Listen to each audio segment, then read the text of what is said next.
இப்போ தமிழ்நாடு லெவல்ல படிக்கும்போது, முக்கியமா ஒரு 2, 3 ஸ்கீம் வந்து படிப்போம். என்னென்ன ஸ்கீம் அப்டின்ட்டுனா, இதில பாருங்க ஈவிஆர் மணியம்மை அவர்களுடைய பேர்ல ஒரு ஸ்கீம், டாக்டர் தர்மாம்பாள் பேர்ல ஒரு ஸ்கீம், அன்னை தெரசா பேர்ல ஒரு ஸ்கீம்.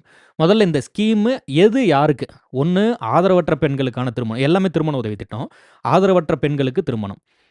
விதவை மறுமணம் விதவை மறுமணம். இன்னொரு திட்டம் என்னது? விதவை மகள் திருமணம். விதவை மகள் திருமணம். ஸோ, அப்போ இந்த திருமண உதவி திட்டம் எல்லாம் இப்போ மூவலூர் ராமாமிர்தம் அம்மாள் திருமண உதவி திட்டம் ஒண்ணு இருக்கு. அது மாறி போயிடுச்சு. அது வந்து புதுமை பெண்ணா போயிடுச்சு. விட்டுருங்க. இப்போ 3 கண்டிஷன் வச்சுக்கோங்க. நம்பர் 1 ஃபர்ஸ்ட் என்ன சொல்றோம்? ஆதரவற்ற பெண்களுக்கான திருமண திட்டம், விதவை மறுமண திட்டம், அதுபோல விதவை மகளுக்கான திருமண திட்டம். 3 சொல்றோம். அப்ப எது எது யார் யாருக்கு? எந்தெந்த திட்டத்திற்கு யார் பேர் வச்சிருக்கோம்? எந்த திட்டத்திற்கு எந்த ஆண்டு அறிமுகப்படுத்தப்பட்டுச்சு? இத அப்படியே படிச்சு, அப்படியே கிளியரா மனப்பாடம் பண்ணி வச்சுக்கோங்க. மிஸ்ஸே ஆகக்கூடாது இல்லையா? கவனமா அண்ட் முன்னாடி 2 திட்டம் படிச்சோம். என்னது?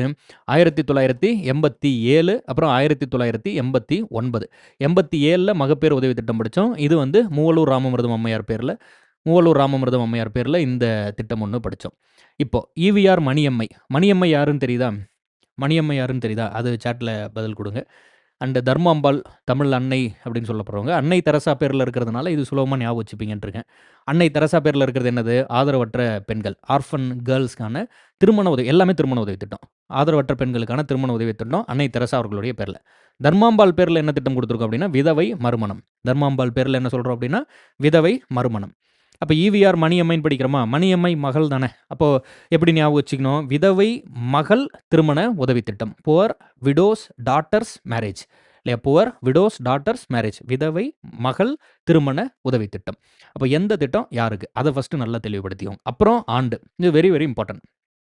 பாருங்க ஈவிஆர் மணியம்மை திட்டம் வந்து 1982 அண்ட் டாக்டர் தர்மாம்பாள் பேர்ல 1975 அண்ட் அன்னை தெரசா அவர்களுடைய பேர்ல வந்து 1984 எவ்வளோ முடியுமோ அவ்வளோ தூரம் நல்லா கிளியரா படிச்சுக்கோங்க. அண்ட் இன்டர் காஸ்ட் மேரேஜ் வந்து 1967 அஞ்சுகம் அம்மையார் பேர்ல உருவாக்குனாங்கன்னு படிச்சோம்ல 1967 இன்டர் காஸ்ட் மேரேஜுக்கு அஞ்சுகம் அம்மையார் பேர்ல 1967 பின்னாட்கள் அது என்னவா மாறிடுது? முத்துலட்சுமி அம்மையார் கலப்பு திருமண உதவி திட்டமா மாறிடுது.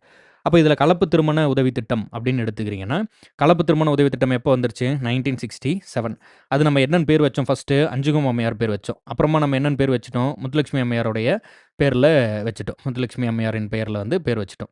சரி, அப்போ பாருங்க, முத்துலட்சுமி அம்மையார் பேர்ல இருக்கக்கூடிய கலப்பு திருமண உதவி திட்டம். அதுக்கு அடுத்தது என்னது? மணியம்மையின் பேர்ல 82ல விதவை மகள் திருமண உதவி திட்டம்.